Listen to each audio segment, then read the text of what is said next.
नमस्कार.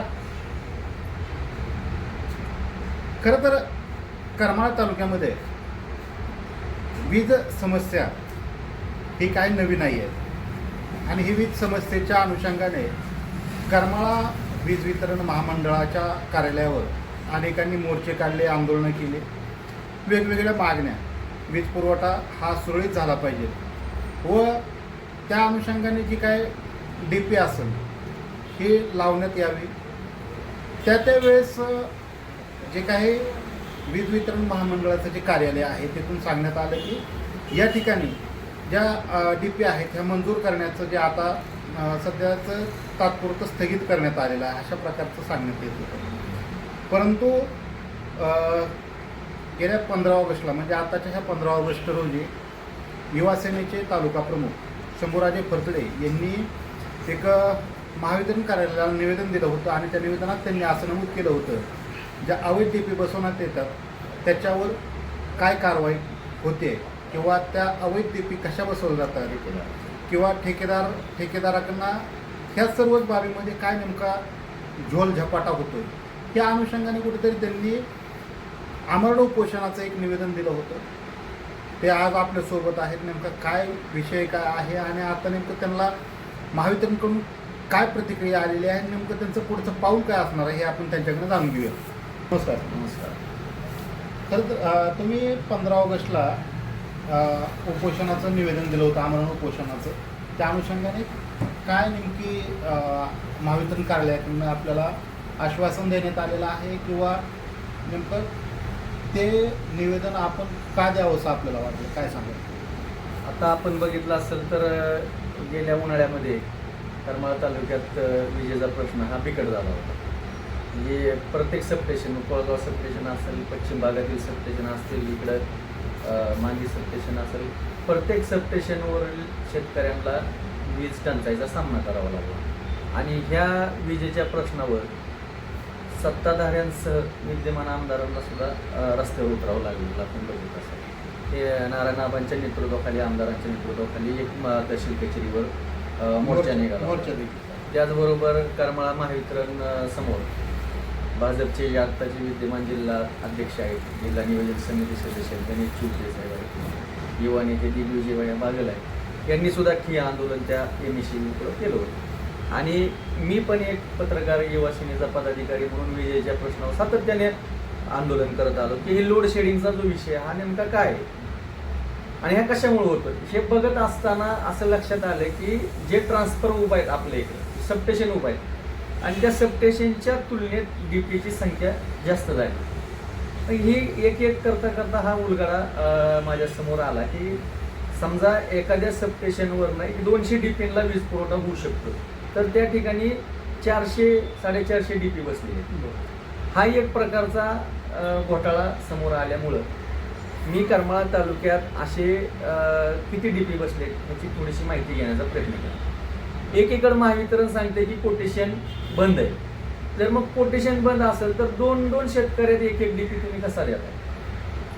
DPचा अर्थ काय आहे की 10 ते 12 शेतकऱ्यांना त्या ठिकाणी शेती पंपाला किंवा शेतीला पाणी देण्यासाठी, पाण्याची सोय होण्यासाठी हे DP उपलब्ध करून दिला जातो.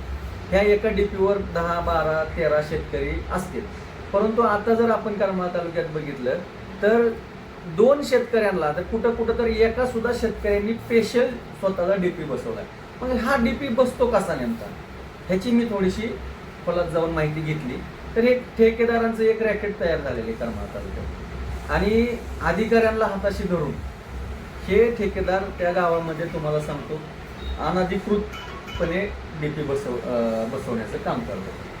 मग त्याच्यासाठी कुठली कोटेशन भरलेलं नसते, कुठलं सँक्शन लेटर नसते, कुठली प्रशासकीय मान्यता नसते आणि हे DP बसवले जातं. ह्या अनुषंगाने मी त्यांना दिलं होतं की करमाळा तालुक्यामध्ये अशा DPची किती संख्या आहे आणि ह्या DPवर तुम्ही काय कारवाई करणार किंवा ह्या ठेकेदारांवर तुम्ही काय कारवाई करणार. प्रत्यक्ष माझं DPपेक्षा ह्या ठेकेदारांवर काय कारवाई करणार ही मागणी होती. परंतु आता MSEBने मला 15 ऑगस्टच्या उपोषणा दिवशी त्यांच्या कार्यालयात बोलवून घेतलं. मला पोलीस प्रशासनाकडून देखील फोन येत होते की स्वातंत्र्य दिन आहे, या दिवशी आंदोलन करणं योग्य नाही आणि MSEBचे पण सातत्याने मला फोन येत होते. त्या अनुषंगानं गुप्तचर विभागाचे काही अधिकारी असतील यांच्या पुढाकारातून आम्ही त्या ठिकाणी बैठक घेतली. त्यांनी मला लेखी पत्र दिलं. त्या पत्रात मला त्यांनी सांगितले करमाळा तालुक्यातील ठेकेदार व महावितरण अधिकारी कर्मचाऱ्याच्या संगनमताने उभारलेल्या बोगस डीपीमुळे निर्माण झालेल्या वीज टंचाई तातडीची चौकशी कारवाई करण्याबाबत ही माझ्या पत्राचा संदर्भ घेऊन त्यांनी त्यांच्या खालच्या अधिकाऱ्यांना ह्या सर्व बाबीची चौकशी करून योग्य तो अहवाल देण्याचं पत्र खालच्या अधिकाऱ्यांना काढलं. आणि मग ह्यांनी मला सांगितलं की 8 दिवसाच्या आत आम्ही करमाळा तालुक्यातल्या सर्व डीपीवर कारवाई करू. त्याचा जो अहवाल आहे अनधिकृत डीपीचा हा आम्ही तुम्हाला देऊ. परंतु 8 दिवसात ह्यांनी कुठल्याही प्रकारची हालचाल केलेली नाही. पश्चिम भागात डीपीची अशी संख्या भरपूर प्रमाणात आहे, तालुक्याच्या इतर ठिकाणी भरपूर आहेत. परंतु जाणीवपूर्वक मी निवेदन दिले म्हणल्यानंतर ह्या प्रकरणाचं मी निवेदन दिले म्हणल्यानंतर माझ्याच भागातली काही डीपी सोडवणे आणि त्या ठिकाणी माझ्या विरोधात निगेटिव्ह वातावरण तयार करण्याचा प्रयत्न MSCBने केलेला आहे. म्हणून मी त्यांच्या पत्रानुसार मी त्यांना आजही भेटलो की तुम्ही करमाळा तालुक्यात कुठल्या गावात किती डीपी सोडवले त्याची मला लिगली यादी द्या, सखोल माहिती द्या. तर अशी कुठली माहिती त्यांच्याकडे उपलब्ध नाही. आणि हे ठेकेदार जे आहेत हे राजकीय दबाव ह्या अधिकाऱ्यांवर कुठंतरी आणू बघत आहेत की हे कारवाई थांबली पाहिजे, कुठंतरी हे आंदोलन दडपलं जावं अशी बी त्यांची इच्छा आहे. त्याच्यामुळे MSCBचे अधिकारी फास्ट कारवाई सुरू केलेली नाही. माझं म्हणणं आहे की जागेवर जाऊन त्या डीपीचा पंचनामा करावा आणि ह्या ठेकेदारांवर कारवाई करून याचे लायसन रद्द केले पाहिजे. आता ज्यावेळेस आपण ह्या डीपीचा विचार करतोय त्यावेळेस ह्या डीपीच्या अनुषंगाने कुठंतरी एकत्रित शेतकरी येतात आणि त्या ठिकाणी आंदोलन मोर्चे घेऊन जातात. त्यावेळेस त्या ठिकाणी सांगितलं जातं की डीपीला कुठंतरी आता मान्यता देण्यात येणार नाही किंवा इतर अनेक बाबी सांगितल्या जातात, प्रशासकीय मान्यता सांगितल्या जातात, शासनाचे कुठं आदेश वाचून दाखल जातात आणि कुठंतरी वीज समस्येच्या ह्या प्रश्नावर कुठंतरी पळवाट काढली जाते. मग आता अशा प्रकारे अनधिकृत जे डीपी बसवले जात आहेत या अनुषंगाने कुठेतरी ठेकेदार आणि प्रशासन म्हणजेच जे कार्यालय आहे MSCBचं लागेबांधे दिसून येत असते. मग माझा तोच सवाल आहे त्यांना की तुम्ही शेतकऱ्याला कोटेशन देत नाही आणि डीपी मात्र देत आहे. ही शासनाची चूक आहे. आमची शासनाकडे सुद्धा मागणी राहील की तात्काळ शेतकऱ्याला कोटेशन उपलब्ध करून द्या आणि जो डीपी बसवलाय तो अधिकृत करून द्या. आता तुम्ही 2,40,000 कुठं 2,80,000 रुपये शेतकऱ्याकडून घेतात. आणि दुसरी एक गोष्ट मला त्या ठिकाणी कळाली की MSCBचं पत्र असल्याशिवाय वर्क ऑर्डरचे त्याचे कोड वर्क असल्याशिवाय कंपनी डीपी देत नाही. मग हे जे परस्पर ह्यांच्या डीपी बसलेत म्हणतात, मग हे डीपी बसले कसे? कोणत्या कंपनीने ह्यांना डीपी दिली? का हे डीपी बनवणारी सुद्धा एखादी बोगस कंपनी करमाळा तालुक्यात आहे का की जी ह्या ठेकेदारांना MSCBच्या पत्राच्या परस्पर डीपी पोहोचवते आणि शेतकऱ्याची फसवणूक करते? त्या दोन बाबी दोन्हीकडून फसवणूक होती. एक तर MSCBची फसवणूक होती की त्यांच्या परस्पर डीपी दिला म्हणून, आणि दुसरी शेतकऱ्याची फसवणूक होती. शेतकऱ्याची फसवणूक अशी होती शेतकऱ्याला आज वाटतंय माझ्या रानात डीपी बसला, माझी सोय झाली, परंतु हा डीपी सुद्धा अधिकृत नसतो, म्हणजे कंपनीचा ओरिजिनल नसतो, त्याचं साहित्य डुप्लिकेट असतं, जुनाच डीपीला कलर देऊन बसवलाय का काय अशा सुद्धा शंका घ्यायला वाव त्या ठिकाणी दिसून येतोय. म्हणून शेतकऱ्याचा तिथं सुद्धा गुरदंड होतोय. परत काही वेळाला कुठलं तरी स्क्वॉड येतं आणि हा डीपी अनधिकृत आहे म्हणून त्याच्यावर कारवाई होती. मग जी ही ठेकेदार शेतकऱ्याला सांगते तुम्ही फक्त उतारा द्या, हे करा, आम्ही तुमचं सगळे लिगली करतो, फक्त 3 लाख रुपये द्या. मग डीपी बसवताना तो स्थानिकचा जो अधिकारी त्याचं एक परमिशन लेटर लागतं.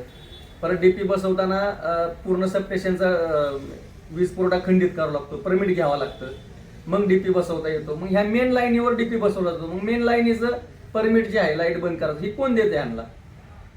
म्हणजे ह्याच्यात खालच्या वायरमन पासून ते वरच्या अधिकाऱ्यांपर्यंत मिलीभगत आहे का, ह्याचा सुद्धा संशय घ्यायला जागा आहे. आणि दुसरी गोष्ट की एखादा डीपी आज बसवायचा आणि हा डीपीडीसी अंतर्गत निधी घ्यायचा. मग जो 2,80,000 शेतकऱ्याकडून डीपी होतो त्या डीपीडीसी मधून त्याचे 15 ते 20 लाखाचे 12 लाखाचे कोटेशन काढल्याचे आपल्याकडे काही पुरावे आहेत की 12 लाख 13 लाख रुपये तुम्ही निधी टाकता. मग जो शेतकऱ्याकडून 2,80,000 होतो तो शासनाचा निधी 12-13 लाखाला कसं काय जातो? मग हे डीपीडीसीचं दिशाभूल केली जाते. नेते मंडळीचे 4 कार्यकर्ते हे ठेकेदार घेऊन जातात किंवा यांनी डीपी बसवला, याला डीपीडीसी मधनं पत्र द्या. मग जिल्हा नियोजन समिती असेल, ZP सदस्य असतील किंवा खासदार साहेब, आमदार साहेब यांच्या पत्रावर हे ठेकेदार त्या शेतकऱ्याला DPDCचं मंजूर आणतात आणि त्या शेतकऱ्याकडून बी 3 लाख रुपये 2 लाख रुपये काय असेल ते घ्यायचे आणि DPDC सुद्धा निधी त्या निधीवर घपला मारायचा असं षडयंत्र ह्या ठिकाणी चालू असण्याची दाट शक्यता आहे. आणि ह्या अनुषंगाने मी करमाळा MSCBला आणि जीवर MSCBला स्वतंत्र पत्र दिलं होतं की ह्याची चौकशी करून तुम्ही मला यादी द्या. परंतु अद्याप त्यांनी फक्त मला आश्वासन दिले की 8 दिवसात आम्ही दोन्ही ऑफिस करमाळा तालुक्यातले बोगस DP संदर्भातली सर्व कारवाई तुमच्या समोर देऊ, तुम्हाला त्याची यादी देऊ, नावं देऊ. परंतु त्यांनी असं न करता ठराविक भागात केवळ मी जिथं आहे त्या भागातच कारवाई केल्याचं दाखवून कुठंतरी दबाव टाकण्याचा प्रयत्न केला जातोय. परंतु ही माझी लढाई एकीकडे जरी अशी वाटत असली की बाबा ही शेतकऱ्याला कुणाला त्रास होईल, तर अधिकृत शेतकऱ्यांच्या बाजूने माझी लढाई. ह्या बोगस DPमुळं अधिकृत शेतकऱ्यांनी जी कनेक्शन घेऊन कोटेशन भरून घेतलेले त्यांचा जो लोड वाढतोय, लोड शेडिंग वाढतोय आणि हा लोड शेडिंगचा मुद्दा जो आहे त्याचं मूळ जे आहे ते हे बोगस DP आहे. कुठे आता तुम्ही हा सर्व मुद्दा मांडलेला आहे, परंतु ह्या मुद्द्याच्या अनुषंगाने जर पाहिलं तर खरं तर शेतकऱ्यांना विजेची गरज आहेच आणि आपण DPचा विषय सांगितला त्या अनुषंगाने शेतकऱ्यांचा रोष हा वाढणं स्वाभाविक सुद्धा मानलं जाईल. परंतु अधिकृत शेतकऱ्यांना त्याचा कुठेतरी मोठ्या प्रमाणात भुर्दंड बसताना सुद्धा दिसून येतोय. अधिकृत शेतकऱ्यांना काही भुर्दंड बसतो कारण की ही DP ज्यावेळेस ज्या अनधिकृतपणे लावला जातोय त्या मोठ्या प्रमाणात 200 DPचा लोड हा म्हणजे 200 DP ज्या ठिकाणी बसवायची कॅपॅसिटी आहे त्या ठिकाणी 400 बसल्या तर ऑटोमॅटिकली दुसरीकडची वीज जरा थोडी कमी. काही अधिकृत शेतकरी सुद्धा ह्या DPवर असू शकतील, ह्यांनी त्या ऍडजस्टमेंटसाठी घेतलेले असतील की उदाहरणार्थ सांगतो की समजा तुमचा DP आणि तुमच्या DPवर अधिकृत 7 शेतकरी आणि मला अनधिकृत DP बसवायचा आहे, तर तुमच्यातला फक्त एक माणूस माझ्या DPवर टाकायचा अधिकृत आहे म्हणून आणि त्याच्या नावावर हा DP घेतला असं दाखवायचं. परंतु वास्तवात तसं नसतंय. त्यांनी हे ठरवून ते DP अनधिकृत दिसू नये त्यासाठी केलेली ही खेळी. वास्तविक DP 2 माणसाला आणि 3 माणसाला देता येत नाही ना. आता जे DP उभा राहिलेले ते स्वतंत्र DP दिलेले त्यांनी. बरेच DP असे आहेत की फक्त एका व्यक्तीला सुद्धा यांनी DP दिलेले. आता या अनुषंगाने कुठेतरी ठेकेदार या बाबतीमध्ये एवढा मनमानी कशा प्रकारे वागू शकतो आणि कुठेतरी जे महावितरण कार्यालय आहे हे सुद्धा अशा प्रकारे ज्यावेळेस आंदोलन मोर्चे येतात त्यावेळेस मी सुरुवातीला सांगितलं शासन आदेश किंवा काय वेगवेगळ्या बाबी सांगतात, मग ह्या ठिकाणी कुठेतरी अशा मिलीभगत का होताना दिसून येतात. त्या ठिकाणी आपल्या काय भूमिका असणार आहे? आता शेतकऱ्याची ह्याच्यात मजबुरी अशी की त्याला पाण्याची गरज असते, दुसरीकडे त्याला कोटेशन दिलं जात नाही. आणि सोलर जो आहे सोलरला आज अर्ज भरला तरी 6 महिने सोलरचं कनेक्शन बी भेटत नाही. आणि पावसाळ्याच्या काळात आता आपण बघतोय की पाऊस कमी पण आभाळ 24 तास राहते. आभाळ राहिल्यामुळे सोलर चार्जिंग होत नाही, तर त्या शेतकऱ्याला पाणी देता येत नाही. मग एककडे तुम्ही त्याला कोटेशन बी देत नाही, दुसरीकडे तुम्ही सोलर पण लवकर देत नाही. आणि जे अशा प्रकारे जे मग आता एखादा शेतकरी त्याला अधिकृत कनेक्शन घ्यायचंय, एखाद्या DPवर लोड आहे शिल्लक आहे तर त्याला कोटेशन नाही आणि त्यांनी 6 महिने पण त्याच्याकडे सोलरसाठी वेळ नाही आणि त्याच्याकडे 2 लाख रुपये पण नाही, तर त्या शेतकऱ्यांनी काय करायचं? त्याच्याकडे जर 2 लाख असेल तर त्याने पण असा एखादा बोगस DP बसवला असता. परंतु मग माझं म्हणणं ते की ज्या शेतकऱ्यांना पैसे देऊन DP घेता येत नाही त्यांना कुठेतरी नियमानुसार DP मिळाले पाहिजेत, त्यांना तिथं कोटेशन मिळाले पाहिजेत आणि सोलर तातडीने मिळालं पाहिजे. आणि जी लोड शेडिंग अधिकृत शेतकऱ्यांना लोड शेडिंगचा सामना करावा लागला त्याला हे अनधिकृत DPचं जे जाळं आहे तालुक्यात, आणि हे जाळं पश्चिम भागात जे बॅकवॉटर साईड आहे त्या बॅकवॉटर साईडला भयानक आहे. ह्या अधिकाऱ्यांना त्या ठिकाणी कोणता DP अनधिकृत ह्याचा सुद्धा मेळ लागत नाही आणि त्या ठिकाणचे शेतकरी त्यांना खिडकू देत नाहीत. म्हणून हे कुठंतरी गोरगरीब शेतकऱ्याला विटीस धरल्याचा प्रकार करतात. म्हणजे जिथं मोठ्या प्रमाणात चोरी झाली त्या ठिकाणी यांचा तपास नाही. परंतु त्यांनी जर ठोसपणे कारवाई नाही केली तर मी 8 दिवसात करमाळा महावितरण कार्यालय, जीवर महावितरण कार्यालय या दोन्ही कार्यालयाच्या विरोधात करमाळा तहसीलला रितसर पत्र देऊन मी पुन्हा उपोषणाला बसणार आहे. सर्वच प्रकाराचा नेमका अधिकृत शेतकऱ्यांना फटका तर बसतोय. तर या अनुषंगाने आता युवा सेनेचे तालुका प्रमुख शंभूराजे फरतडे यांनी जी मागणी केली होती ती अनधिकृत ज्या DP आहेत त्या नेमक्या किती आहेत आणि अधिकृत ह्या किती आहेत याची सर्व माहिती ही त्यांना मिळालेली आहे.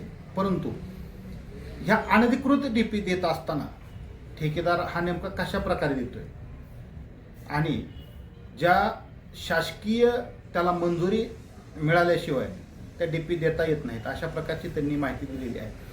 मग तरीसुद्धा ह्या डीपी का बसले जात आहेत आणि कुठेतरी लोड शेडिंगचा सुद्धा प्रकार याच्यामुळे उद्भवलेला दिसून येतोय.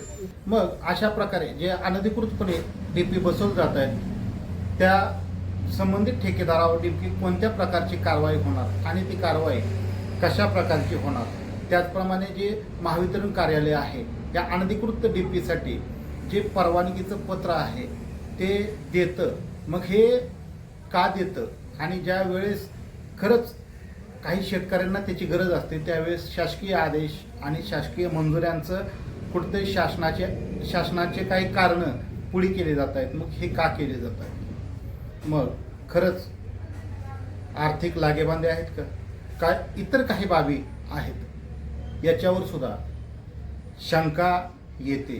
त्यामुळे आता ह्या सर्वच बाबींकडे महावितरण कार्यालय कशा प्रकारे पाहतंय आणि कशा प्रकारची कारवाई करतंय हे पाहणं गरजेचं आहे. कारण की ज्या भागातून शंभूराजे फरतडे येतात त्या भागामध्ये फक्त दाखविण्यापुरती कारवाई करून भागणार नाही, तर संपूर्ण करमाळा तालुक्यामध्ये ज्या अनधिकृत डीपी आहेत त्याचा जो फटका इतरांना बसतोय तो सुद्धा कुठेतरी थांबणं गरजेचं आहे. तर या बाबींमध्ये लवकरात लवकर महावितरण कार्यालयाने कारवाई करून त्यांच्या भूमिका आणि त्यांची कारवाई दाखवणं गरजेचं असणार आहे. तरी महावितरण कार्यालय या बाबीमध्ये किती वेळ घेणार आणि ठेकेदारावर काय कारवाई करणार हे पाहणं गरजेचं असणार आहे. धन्यवाद.